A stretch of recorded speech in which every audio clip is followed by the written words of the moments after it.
Kuna wakati nilikuwa najiona kana kwamba nimerogwa, na hiyo ni kwa sababu ya unywaji wa pombe wa kupindukia. Unapata nimelipwa,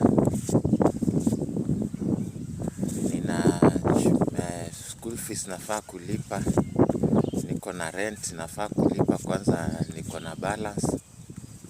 Kuna pesa nimezipangia, kuna vitu nahitaji kununua.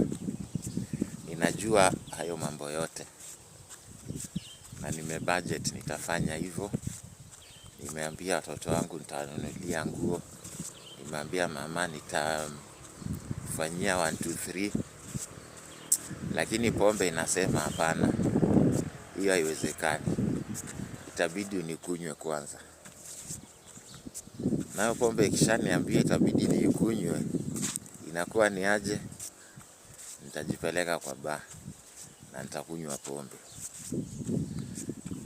By the time ninatoka kwa bar, ile mipango imepotea yote. Pesa hakuna. Ninaanza kutafuta kuomba pesa.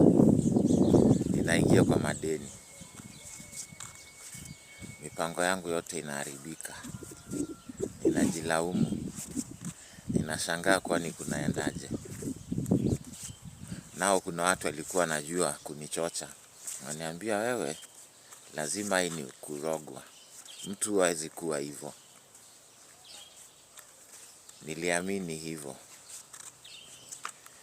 Ningejaribu ushirikina. Nafikiri ningetafuta waganga.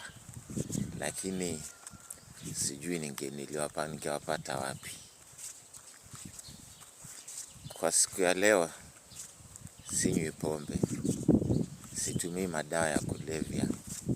Na ninajua kwamba sikuwa nimerogwa. Pombe inafanya mtu anajisahau. Pombe inafanya mipango yako inaharibika, matarajio yako yanaenda kombo. Kila kitu inaenda wrong way. Uzuri yake ni unaweza acha pombe. Unaweza kuwa mtu ambaye hutumii madawa, hutumii pombe, na life ikakuwa tu poa. It is possible to overcome any addiction. It is possible to live life alcohol free and enjoy your life. Vile mimi niko, nawe pia kama unasumbukana na pombe, usiseme umerogwa. Weka bidii na utaepukika na madhara ya pombe na utaishi vyema.